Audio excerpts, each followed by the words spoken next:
海の向こうにいるのは敵だ。何もかも親父の記憶で見たものと同じなんだ。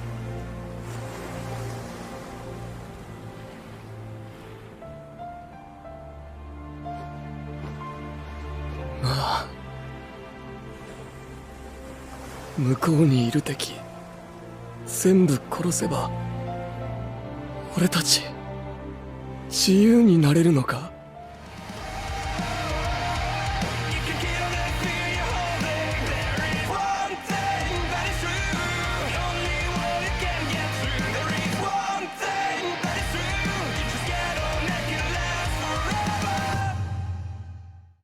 On y est enfin, la saison 4 de l'Attaque des Titans commence. On se retrouve pour parler un petit peu de ce premier épisode dans cette review. D'ailleurs, je vais faire des reviews sur chaque épisode, donc n'hésitez pas, si vous n'êtes pas abonné à la chaîne, à vous abonner. Et pour ceux qui n'ont pas vu l'épisode, c'est disponible sur Wakanim tous les dimanches à 18h34 pour ceux qui se posent la question. Alors, on va parler déjà de l'opening et de l'ending avant de passer vraiment à l'épisode. Je suis pas fan du tout de l'opening, je vous le dis directement, alors que ça soit visuellement... visuellement à certains moments je trouve qu'on a peut-être un peu trop de couleurs parce qu'ils essayent de montrer justement le délire de la guerre. Alors en fait l'opening c'est une succession d'explosions, hein, grosso modo c'est ça, c'est de l'explosion sur de l'explosion, sauf que à certains moments on a peut-être un peu trop de couleurs par rapport à ça, alors que là ils essayent de nous montrer un petit côté guerre et j'ai l'impression que ça casse un peu le truc de pas avoir le côté on va dire noir de la guerre, on va dire ça comme ça grosso modo. Et du coup c'est vrai que je suis pas trop fan, déjà que la musique je la trouve pas incroyable par rapport aux autres openings. Je dois avouer que les openings de SNK ils ont tous un petit truc, tu vois, même le premier de la saison 3 je le trouvais pas dégueu, même si c'est celui qui est potentiellement le moins apprécié des gens, mais ici je dois avouer que même la musique ça passe pas trop malheureusement. Alors peut-être qu'à force de l'écouter ça va mieux passer, mais pour le moment c'est pas forcément le cas. Et au niveau de l'ending par contre je trouve beaucoup plus sympa, que ça soit au niveau de la musique ou de ce qu'on voit, c'est un petit peu plus sympa à ce niveau là, la musique elle s'écoute beaucoup plus facilement je trouve, donc à ce niveau là c'est validé.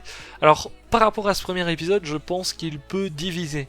Alors diviser dans le sens où à mon avis beaucoup s'attendaient à revoir directement Eren, Mikasa et toute l'île du paradis, on va dire ça comme ça, sauf que c'est pas forcément le cas. Alors je vous le dis directement, je ne lis pas le manga, mais je me suis fait spoil le gros truc on va dire par rapport à Eren. Bon je vais pas spoil bien évidemment dans la vidéo, d'ailleurs les reviews je vais pas spoil ce que je connais, donc ce côté là je vais l'oublier à chaque review pour pas dire soi-disant une hypothèse où il se passe ça. Par contre j'attends de voir pourquoi est-ce qu'on en arrive là à un moment donné. Bon ceux qui ont lu le manga sauront de quoi je parle, maintenant j'arrête de parler de ça. Par contre effectivement ce premier épisode peut diviser parce que là on est du côté de l'Empire Mar. Alors je vais pas réexpliquer tout ce qui se passe du côté de l'Empire Mar, qu'est-ce que c'est les Eldiens, etc. Je vous invite à rechecker la fin de la saison 3 si jamais ça vous intéresse, parce que sinon on va partir dans une vidéo où on va expliquer tout pendant 2 heures, et c'est pas forcément le but ici. Par contre ce qui était très intéressant c'est de voir un petit peu comment est-ce que ça se passe, parce qu'ici on a l'Empire Mar qui est dans une guerre avec une autre nation, et on a l'Empire Mar qui envoie justement les Eldiens au champ de bataille. Et juste ça déjà, ça prouve quelques petits trucs. Déjà, les Eldiens ils sont envoyés sur le champ de bataille pour être les premières lignes. Donc en gros, c'est en mode c'est la classe inférieure, et c'est ce qu'on avait bien compris à la fin de la saison 3, c'est que les Eldiens, pour l'Empire Mar, c'est la classe inférieure, et c'est juste, ils sont là, et ils ont juste le droit d'écouter ce qu'on leur dit et de faire ce qu'on leur dit en fait, finalement. Et c'est ce qui se passe ici, parce qu'on voit qu'ils envoient justement les Eldiens en première ligne pour essayer de passer la première ligne ennemie et pouvoir envoyer derrière d'autres soldats.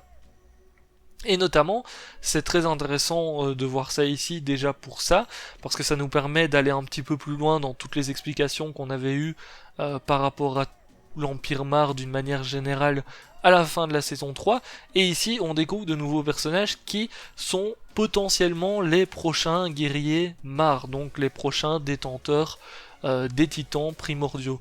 Alors on a Falco, on a Gabi, on a alors leurs deux potes, j'ai oublié complètement s'ils disent leur nom ou comment ils s'appellent, je sais même pas s'ils disent leur nom à un moment donné, je crois que oui mais je ne sais plus comment est-ce qu'ils s'appellent, et on a Cord qui lui est un petit peu plus âgé. Donc c'est des enfants qui sont eldiens. D'ailleurs on le voit parce qu'ils ont à chaque fois le signe eldien si jamais ils ont le brassard, etc.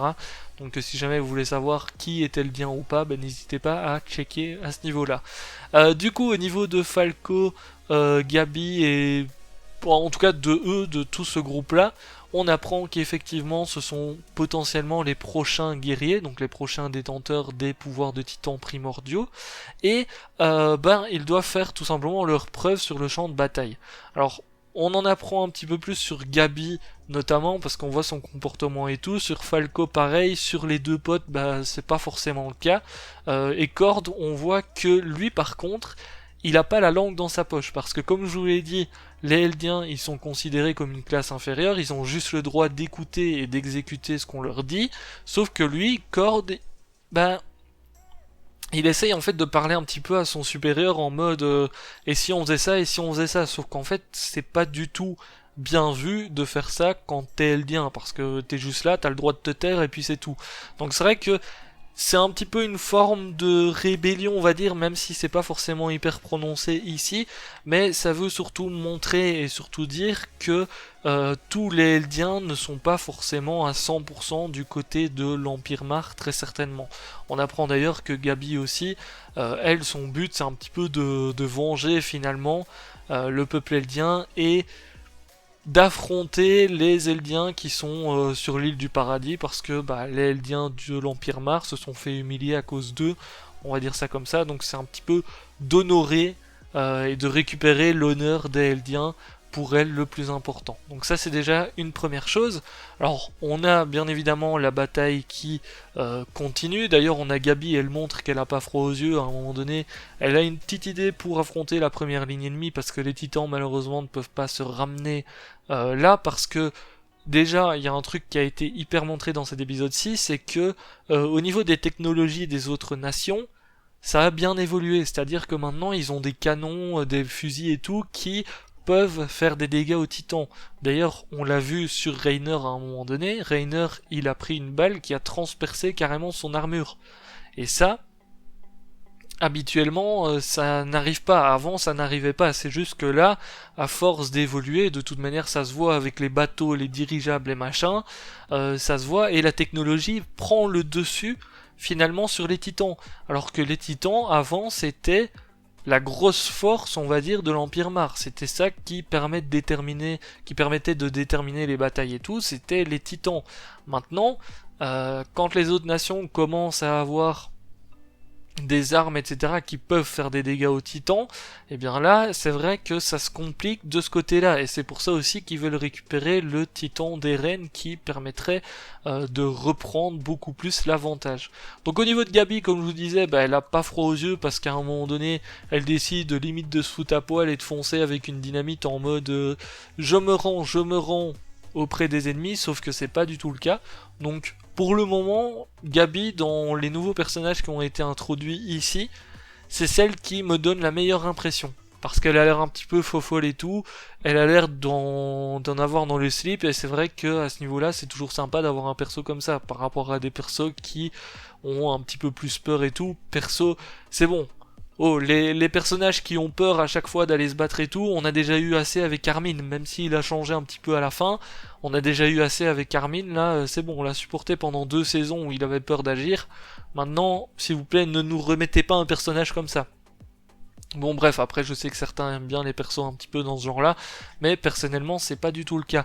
Alors un autre truc qu'on peut remarquer aussi, c'est que ils arrivent à prendre l'avantage grâce à Gabi et tout, du coup les titans peuvent intervenir, et on a Falco qui récupère un corps d'ennemi, enfin ou en tout cas un ennemi, parce que l'ennemi était toujours vivant. Et déjà première chose qu'on peut remarquer, c'est que même eux finalement ils sont traités de démons par les adversaires. C'est-à-dire que là il est en mode, le mec il est en mode ne me touche pas démon, alors que Falco veut le soigner pour le garder vivant et le faire prisonnier finalement. Sauf que là l'ennemi ne veut pas et le traite carrément de démon. Donc c'est vrai qu'à ce niveau-là, on voit que les Eldiens, c'est pas trop sain. Même en dehors de l'Empire Mar, ils sont pas hyper bien vus. Fin d'épisode, on a l'assaut de la forteresse. Alors ça, c'était quand même assez impressionnant. Et ça nous permet de voir encore une fois l'évolution de la technologie, parce que c'est à ce moment-là où on voit Reiner qui prend énormément de dégâts, mais surtout ça nous permet de voir la puissance quand même qu'ont les titans, hein, finalement, parce qu'ils arrivent à prendre d'assaut une forteresse, malgré l'évolution de la technologie, et malgré qu'effectivement les titans aient plus de mal, bah, ils arrivent quand même à récupérer la forteresse, et avec Siege qui vient derrière balancer ses explosifs dans l'eau sur les bateaux et tout, c'est vrai qu'ils arrivent à prendre assez l'avantage à ce niveau-là. On peut remarquer que l'animation aussi, parce que c'est vrai qu'il faut en parler, on a changé de studio, c'est plus White Studio qui s'occupe de l'animé, mais c'est Mappa maintenant, et c'est vrai que Mappa, bon, dernièrement on a eu quand même des gros trucs de leur part, je pense à Jujutsu Kaisen ou bien God of High School, mais c'est vrai que le fait qu'ils enchaînent un petit peu les gros animés comme ça, on va dire, ça peut faire un peu peur. Pour le moment, je suis pas déçu. D'ailleurs, n'hésitez pas à donner votre impression sur les titans, parce que c'est ça le plus important tout de même par rapport à l'animation. C'est au niveau des titans. Je trouve qu'ils étaient bien réalisés quand même. Après, il faut voir pour les titans plus impressionnants, quand on va revoir des titans beaucoup plus gros et tout, comment est-ce que ça va être fait, parce que là, ils étaient bien incrustés dans le truc et tout, alors que je crois que c'était de la CGI hein, quand même. Donc bon, ils étaient bien incrustés dans le truc. Donc on verra bien un petit peu ce que ça dit dans la suite des épisodes, mais ça a l'air propre pour le moment. Après, si c'est comme la qualité des derniers animés qu'ils ont fait, je pense qu'on va avoir des dingueries. Clairement, on va avoir des dingueries à un moment donné, donc on verra bien ce que ça dit à ce niveau-là. Sur ce, écoutez, je vais vous laisser là pour ce premier épisode, qui était plus un épisode finalement d'introduction du peuple Mar, où on en apprend un petit peu plus, où on voit un petit peu leur fonctionnement et tout.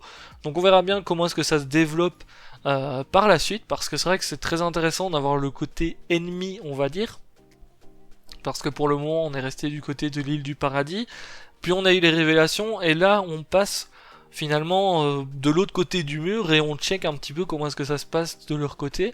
Donc c'est toujours intéressant justement de voir ça, et peut-être que finalement, bah à un moment donné on va être en mode, ah finalement c'est qui les gentils et tout là-dedans, ou bien de quel côté est-ce qu'on doit vraiment être. Ça peut être intéressant à ce niveau-là. Sur ce, je vous laisse là, je vous dis à très très bientôt. N'oubliez pas de lâcher votre petit pouce bleu. Ciao, ciao.